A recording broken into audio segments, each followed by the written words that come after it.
নমস্কার। গত 19 September Azerbaijan নিজের নাগোর্নো কারাবাখ এলাকাতে একটা মিলিটারি অফেন্স কন্ডাক্ট করে, যেটার জন্য আর্মেনিয়া আর আজারবাইজানের মধ্যে যে জিওপলিটিক্যাল টেনশনটা আছে সেটা 2020 পর আবার স্পার্ক করে ওঠে, যেটাকে কমানোর জন্য ইউএসএ থেকে শুরু করে ফ্রান্স, ইরান, টার্কি, ইভেন রাশিয়াও উঠে পড়ে লেগেছে। তো এটার পিছনে হিস্ট্রি কি আর রাশিয়া এটার পিছনে কিভাবে দায়ী, আসুন আজ সেটাই বোঝার চেষ্টা করি একদম রূপে। আজারবাইজান, আর্মেনিয়া, নাগোর্নো কারাবাখ এই পুরো সংঘাতটাকে বোঝার জন্য আগে আপনাদেরকে রাশিয়ান এম্পায়ারের হিস্ট্রিটাকে ভালোভাবে বুঝতে হবে। 1813 এ ট্রিটি অফ গুলিস্তানের কারণে এই eastern Georgia, Dagestan, Azerbaijan, Armenia এই পুরো এরিয়াটা রাশিয়ান এম্পায়ারের পার্ট হয়ে যায়। কিন্তু 1918 গিয়ে যখন রাশিয়ান এম্পায়ার কোলাপস করে যায়, এই নেশনগুলো একটা ইন্ডিপেন্ডেন্ট নেশন হিসেবে উঠে আসে। আজারবাইজান আজারবাইজান হয়ে যায়, আর্মেনিয়া আর্মেনিয়া হয়ে যায়। কিন্তু এই নাগোর্নো কারাবাখ এলাকাটা একটা আনরেকগনাইজড পলিটি হিসেবে পড়ে থাকে, যেটা পরে গিয়ে আজারবাইজান আর ব্রিটেনের প্রেসারের কারণে এই এলাকাটা আজারবাইজানের রুলটাকে মেনে নিতে বাধ্য হয়। যেহেতু তখন সবে সবে ওয়ার্ল্ড ওয়ার 1 শেষ হয়েছিল, যেসব দেশগুলো জিতেছিল তাদের মধ্যে একটা কনফারেন্স হবার কথা ছিল নতুন বর্ডার্স গুলোকে ডিসাইড করার জন্য, যেটা হয়ও প্যারিসে 1919 আর 1920 কিন্তু এই কনফারেন্সে এই নাগোর্নো কারাবাখ এলাকাটাকে নিয়ে কোনো রকম আলোচনাই করা হয়নি। এই লুপ হোলটাকে দেখে আর তখনকার দিনের আজারবাইজানি গভর্নর জেনারেল খসরভ বে সুলতানভ তাদেরকে, মানে এই নাগোর্নো কারাবাখ এলাকার লোকজনদেরকে একটা আলটিমেটাম প্রোভাইড করে, তারা যেন আজারবাইজানি রুলটাকে মেনে নেয়। আর্মেনিয়ার বিভিন্ন লিডার্স এই আজারবাইজানি রুলের বিরুদ্ধে একটা রিবেলিয়ন তৈরি করার চেষ্টা করলেও তারা ভীষণ বাজেভাবে ফেল করে যায়। 1921 যখন ইউএসএসআর তৈরি হয়, সোভিয়েত অথরিটিস এই নাগোর্নো কারাবাখ এলাকাটাকে একটা অটোনোমাস স্টেট ডিক্লেয়ার করে দেয়, কিন্তু তার ইনডাইরেক্ট কন্ট্রোল আজারবাইজানকে দিয়ে দেয়। 1964 কারাবাখের আর্মেনিয়ানসরা সোভিয়েত লিডার নিকিতা ক্রুশচেভকে একটা লেটার লিখে, যেখানে তারা আজারবাইজানি ইকোনমিক ম্যানেজমেন্টকে ক্লিয়ারলি ব্যাশ করে।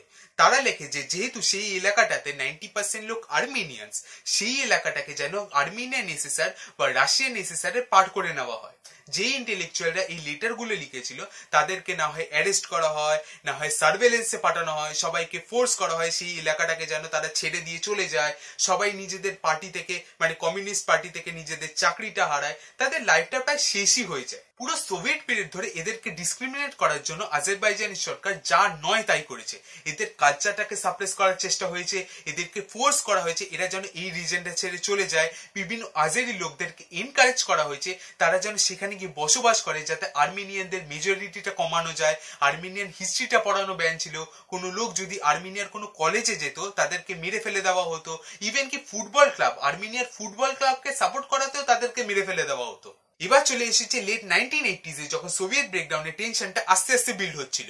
অবভিয়াসলি এই প্রশ্নটা সবার মাথায় আসছিল যে এই নাগোর্নো কারাবাখ এলাকাটা কাদের পাল্লায় পড়বে, আর্মেনিয়া না আজারবাইজান।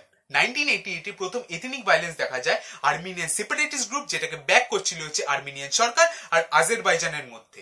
সোভিয়েত ব্রেকডাউনের পর আজারবাইজান নিজেকে পুরোপুরি স্বাধীন ডিক্লেয়ার করে দেয় এবং ওই এলাকাটা থেকে সব রকম পাওয়ার সরিয়ে দেয়। সবকটা আর্মেনিয়ান চাইছিল যে তারা যেন আজারবাইজান থেকে আলাদা হয়ে যায়। 1991 একটা রেফারেন্ডাম পাস হয়, যেখানে সবকটা আর্মেনিয়ানস ভোট করে যে তারা আর্মেনিয়াও নয় আজারবাইজানও নয়, তারা কিছুর পার্ট হবে না, তারা নিজস্ব একটা দেশ বানাবে, রিপাবলিক অফ নাগোর্নো কারাবাখ। 1992 সালে এই যুদ্ধটা আবার ফুল দমে শুরু হয়ে যায়। বিভিন্ন ইন্টারন্যাশনাল গ্রুপ, যার মধ্যে প্রেজেন্ট ছিল হচ্ছে organization for security and cooperation in Europe, এই যুদ্ধটা থামাতে ব্যর্থ হয়ে যায়। 1994 আস্তে আস্তে আর্মেনিয়া নাগোর্নো কারাবাখের ফুল এলাকা প্লাস 9% আজারবাইজানি জমির ফুল কন্ট্রোল নিয়ে নেয়।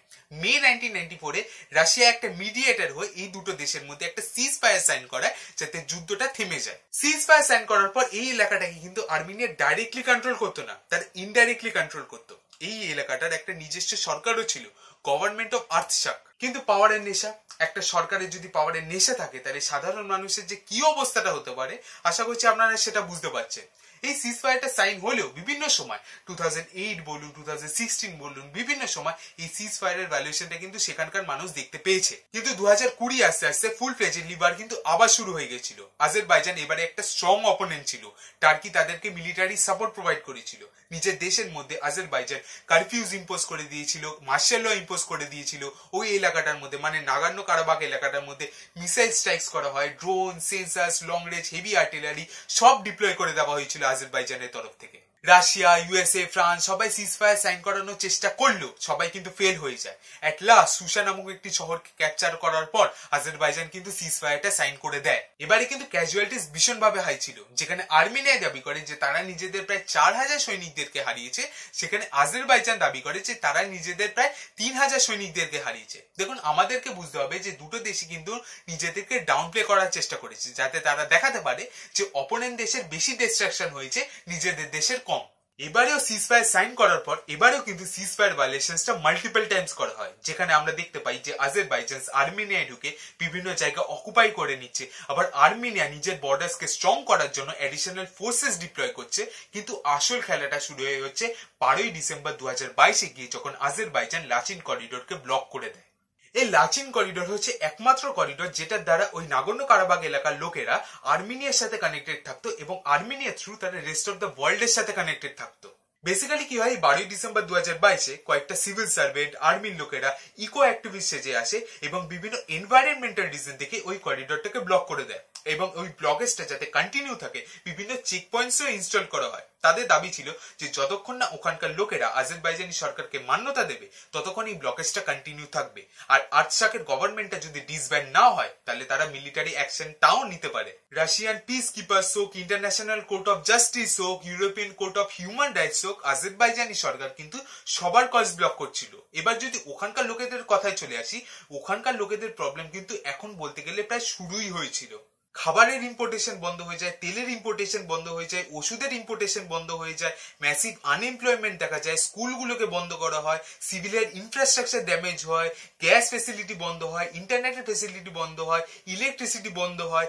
আপনারা আন্দাজা লাগাতে পারেন যে ওখানে মার্চ 22 থেকে কোন রকম গ্যাস ফেসিলিটি নেই। ওখানকার লোকেরা 6 ঘন্টা লোডশেডিং এর মধ্যে নিজেদের জীবন কাটাচ্ছে। 19শে সেপ্টেম্বর 2023-এ আজারবাইজানি সরকারের দ্বারা যে হুমকিটা দেওয়া হয়েছিল যে মিলিটারি অফেন্সিভ কন্ডাক্ট করা হবে, সেটা কিন্তু কন্ডাক্ট করা হয়।